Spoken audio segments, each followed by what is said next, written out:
బులెటిన్లో breaking news. Vijayawada మేమంతా సిద్ధం బస్సు యాత్రలో సీఎం జగన్ పై రాయితో దాడి జరిగింది.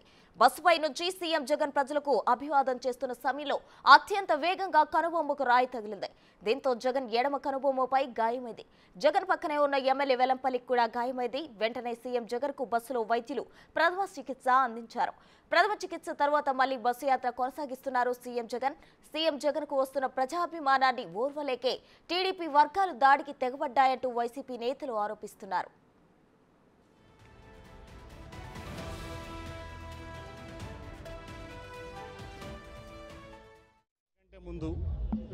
ఇంత ముందు కంటే కూడా ఎక్కువ సీట్లతో మళ్ళీ ప్రభుత్వాన్ని ఫామ్ చేయబోతున్నారు. దాంట్లో ఎటువంటి సందేహం లేదు.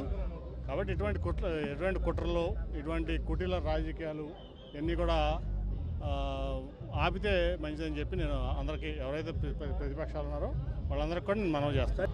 ఫస్ట్ పోలీస్ ఇన్వెస్టిగేషన్ ఇమీడియట్ జరగాలి. అది ఎందుకంటే నాకు ఫస్ట్ ఒక టప్ అని సౌండ్ వినపడింది. నేను అక్కడ ఉన్నా 30 సెకండ్ 40 సెకండ్ తర్వాత సీఎం గారు చేయి పెట్టుకుని కిందకు తోలడం చూశాను.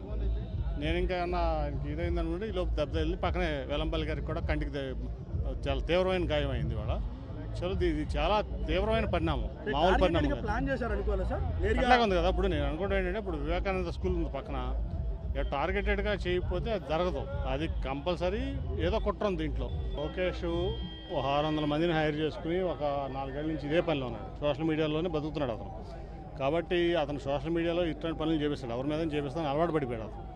సో ఇటువంటి దుష్ప్రచారాలు ఇటువంటివన్నీ చేయడం అతనికి అలవాటు అయిపోయింది లోకేష్ అనే వ్యక్తికి. ఇది ఖచ్చితంగా కూడా ఇమీడియట్గా ఇంతకంటే మరోవైపు జగన్ పై దాడి విషయంలో టీడీపీ స్పందించింది. కోడికత్తి 2.0కు వైసీపీ తెరలేపిందని అచ్చెన్నాయుడు ప్రెస్ నోట్ రిలీజ్ చేశారు. జగన్ ప్రచారానికి ప్రజల నుంచి స్పందన కరువు అవడంతో కొత్త డ్రామాకు తెరలేపారని అన్నారు. ఇది ఉద్దేశపూర్వకంగా చేయించుకున్న దాడేనని టీడీపీ ఆరోపిస్తుంది. డీజీపీ, ఇంటెలిజెన్స్ ఐజీ నేతృత్వంలో ఈ డ్రామాను రూపొందించారని అచ్చెన్నాయుడు ప్రెస్ నోట్ రిలీజ్ చేశారు.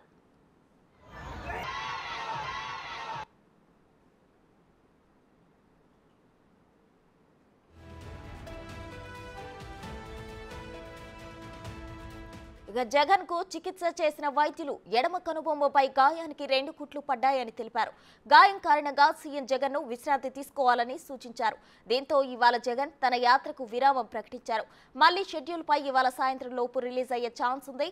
మరోవైపు సీఎం జగన్ పై దాడి ఘటనపై నివేదిక పంపాలని సిపిని ఈసీ ఆదేశించింది.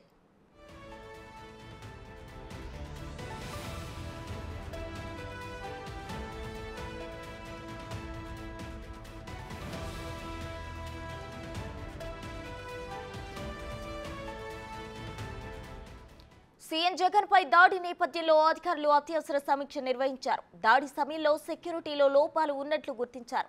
ఈ ఘటనపై విచారణకు ఉన్నత స్థాయి కమిటీ ఏర్పాటు చేశారు. అలాగే సీఎం సెక్యూరిటీలో మార్పులు చేయాలని పోలీసు ఉన్నతాధికారులు నిర్ణయించారు.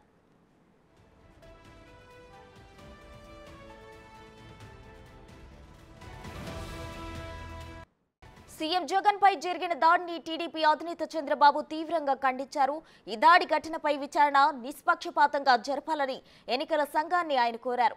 దాడికి పాల్పడిన వారిని కఠినంగా శిక్షించాలని డిమాండ్ చేశారు.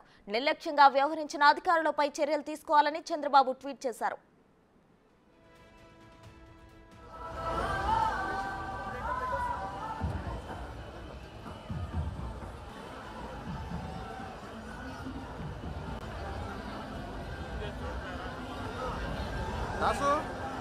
జగన్ పై దాడిని ఏపీసీసీ చీఫ్ షర్మిల కూడా ఖండించారు. ఇది ప్రమాదవశాత్తు జరిగి ఉండొచ్చని ఆమె అభిప్రాయపడ్డారు. ఒకవేళ ఎవరైనా కావాలని దాడి చేసి ఉంటే ప్రతి ఒక్కరూ ఖచ్చితంగా ఖండించాల్సిందేనని ఆమె అన్నారు. జగన్ త్వరగా కోలుకోవాలని దేవుణ్ణి ప్రార్థిస్తున్నా అని తెలిపారు.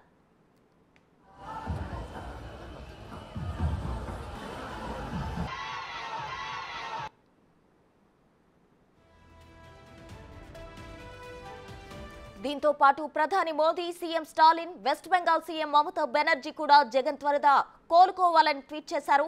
వైసీపీ అధినేత జగన్ పై జరిగిన దాడిని బీఆర్ఎస్ వర్కింగ్ ప్రెసిడెంట్ కేటీఆర్ ఖండించారు. ప్రజాస్వామ్యంలో హింసకు స్థానం లేదని ఆయన అన్నారు. జగన్ సురక్షితంగా ఉన్నందుకు సంతోషపడుతున్నా అని ట్వీట్ చేశారు. దీనిపై ఎలక్షన్ కమిషన్ కఠిన చర్యలు తీసుకోవాలని కేటీఆర్ ట్విట్టర్లో కోరారు.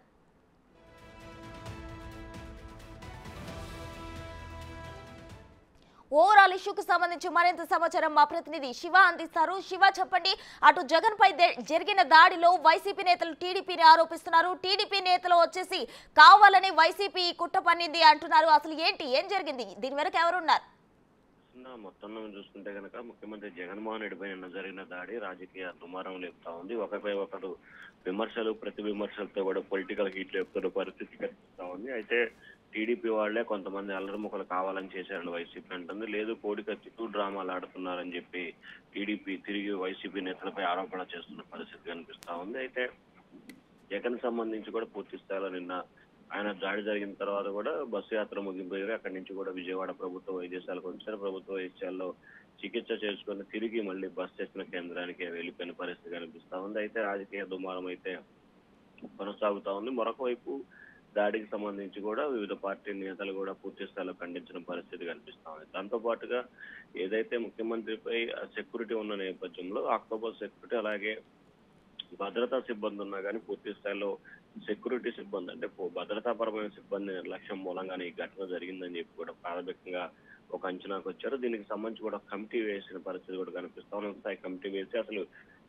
ఎక్కడ జరిగింది, జరగడానికి గల కారణాలు ఏంటని పూర్తి స్థాయిలో కూడా విశ్లేషించాలని చెప్పి కూడా కమిటీ అయితే నిర్ణయం తీసుకున్న పరిస్థితి కనిపిస్తా ఉంది. అలాగే ఇప్పటివరకు ఉన్న సెక్యూరిటీకి సంబంధించి కూడా ఎవరైతే డ్యూటీలో ఉన్నారో వారికి సంబంధించిన మార్పులు చేర్పులు చేయాలని చెప్పి కూడా ఇంటెలిజెన్స్ వర్గాలు అయితే అభిప్రాయం వ్యక్తం చేసినట్టు తెలుస్తా ఉంది. మరొక వైపు ముఖ్యమంత్రి జగన్మోహన్ రెడ్డి దాడి నేపథ్యంలో కూడా ఈ రోజు బస్సు యాత్రకి విరామం అయితే ప్రకటించారు. అయితే ప్రస్తుతం ముఖ్యమంత్రికి సంబంధించి ఎటువంటి ఆరోగ్యానికి సంబంధించి కానీ లేదా మిగిలిన దానికి ఎటువంటి ఇబ్బంది లేదని చెప్పి కూడా వైద్యులు చెప్పారు. ఆయన రాత్రి కూడా హాస్పిటల్ నుంచి వస్తూ కూడా యాక్టివ్ గానే కనిపిస్తున్న పరిస్థితి కనిపిస్తా ఉంది. ప్రశ్న శివ, అయితే అటు అచ్చెన్నాయుడు ఏమో మరో కోడి కత్తి దాడికి తెరలేపాడు అంటున్నారు. ఇటు చంద్రబాబు మాత్రం జగన్ త్వరగా కోరుకోవాలి అని చెప్పి ట్వీట్ చేశారు. ఏంటి, ఎలా చూడాలి దీన్ని?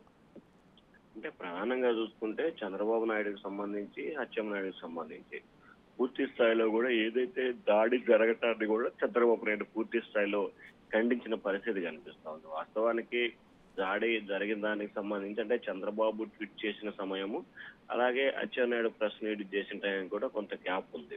చంద్రబాబు ట్వీట్ చేసిన సమయంలో కూడా ఎవరైతే నిందితులు ఉన్నారో వారిపై కఠిన చర్యలు తీసుకోవాలి, నిందితులకు సంబంధించి కూడా ఎన్నికల సంఘం పూర్తి స్థాయిలో నిష్పక్షపాతంగా దర్యాప్తు జరిపించాలని చెప్పి కూడా అందులో ఆయన సూచన చేశారు. దాంతో పాటుగా దాడికి ఎవరైతే పాల్పడ్డారో వారిపై కఠినమైన చర్యలు తీసుకోవాలి, నిర్లక్ష్యంగా వ్యవహరించిన అధికారులపై చర్యలు తీసుకోవాలని కూడా చంద్రబాబు ట్వీట్ చేశాడు. అయితే ఆ తర్వాత జరిగిన పరిణామాలు, ఆ తర్వాత వస్తున్న ఫీడ్బ్యాక్ అంటే ఏ రాజకీయ పార్టీకైనా కొంత ఫీడ్బ్యాక్ వస్తుంది. ఆ ఫీడ్బ్యాక్ ఆధారంగా కూడా ఇదంతా కావాలనే చేసిన డ్రామాగా కూడా టీడీపీ నేతలు అయితే ఒక అభిప్రాయానికి వచ్చినట్లు కూడా తెలుస్తాం. దానిలో భాగంగానే తెలుగుదేశం పార్టీకి సంబంధించిన చాలా మంది నేతలు అచ్చెన్నాయుడు, వర్లరామయ్య, వంగలపూడి అనిత, పయ్యావుల కేశవ్ లాంటి, సోమిరెడ్డి చంద్రమోహన్ లాంటి సీనియర్ నేతలంతా కూడా ఇది మరో కోడికత్తి డ్రామా 2.0గా కూడా వారైతే అభివర్ణించారు. ఎక్కడా కూడా పూలదండేసే సమయంలోనే గీతకపోయిందని చెప్పి ఒకరంటుంటే మరొకరు అంతమంది సెక్యూరిటీ ఉన్నప్పుడు ఎందుకు దాడి జరిగింది, ఎలా దాన్ని చేశారని చెప్పి కూడా మరికొంతమంది నేతలు అయితే ప్రశ్నించిన పరిస్థితి కనిపిస్తుంది. అయితే చంద్రబాబు చేసిన ట్వీట్లకు సంబంధించి కానీ రాష్ట్ర టీడీపీ నాయకులు చేసిన ప్రెస్ మీట్లకు సంబంధించి కానీ ఎక్కడా కూడా అయితే లేని పరిస్థితి కనిపిస్తా ఉంది. ప్రస్తుతం శివ, అయితే సిపిని నివేదిక ఇవ్వాలని, జగన్ పై జరిగిన దాడికి సంబంధించి నివేదిక ఇవ్వాలని ఈసీ ఆదేశించింది. అయితే ఎప్పట్లోగా ఈ నివేదిక ఇచ్చే ఛాన్స్ ఉందంటారు? ఖచ్చితంగా విజయవాడ సిపికి సంబంధించి దీనికి సంబంధించి నివేదిక ఇవ్వాలని చెప్పి కూడా రాష్ట్ర ఎన్నికల సంఘం ఆదేశాలు జారీ చేసింది. ఈ రోజు మధ్యాహ్నం కల్లా నివేదిక ఇచ్చే అవకాశాలు అయితే కనిపిస్తున్నాయి. మరొక వైపు ముఖ్యమంత్రిపై జరిగిన దాడి విజయవాడ నడి రోడ్డు మీద అలాగే విజయవాడ పోలీస్ కమిషనర్ ప్రాంతంలోనే జరిగింది. దీనికి సంబంధించి కూడా ఎన్నికల సంఘం పోలీసు అధికారులపై కూడా తీవ్ర స్థాయిలో హెచ్చరికలు జారీ చేసే అవకాశంతో పాటు విజయవాడ సిపిపై కూడా వేటు వేసే అవకాశాలు అయితే ఎక్కువగా కనిపిస్తున్నాయి. ఎందుకంటే భద్రతాపరమైన చర్యలు, అందులో ముఖ్యమంత్రిపై జరిగిన దాడికి సంబంధించి కూడా అధికారుల నిర్లక్ష్యం, భద్రతా ఫల నిర్లక్ష్యం, పోలీసు అధికారుల నిర్లక్ష్యం కూడా కొట్టొచ్చినట్లు కనపడింది. అసలు ఎవరు చేశారు, కావాలని జరిగిందా లేకపోతే నిజంగా చేశారా అంశాన్ని పక్కన పెట్టే గనక పూర్తి స్థాయిలో ముఖ్యమంత్రి సెక్యూరిటీ విషయంలో కూడా అధికారులు నిర్లక్ష్యంగా వ్యవహరిస్తున్నారు అనేది వాస్తవంగా కనిపిస్తా ఉందని చెప్పి కూడా ఇటు పార్టీలకు సంబంధించిన నేతలు కానీ లేకపోతే వైఎస్ఆర్సీపీకి సంబంధించిన నేతలు కూడా విమర్శిస్తా ఉన్నారు. Thank you Shiva.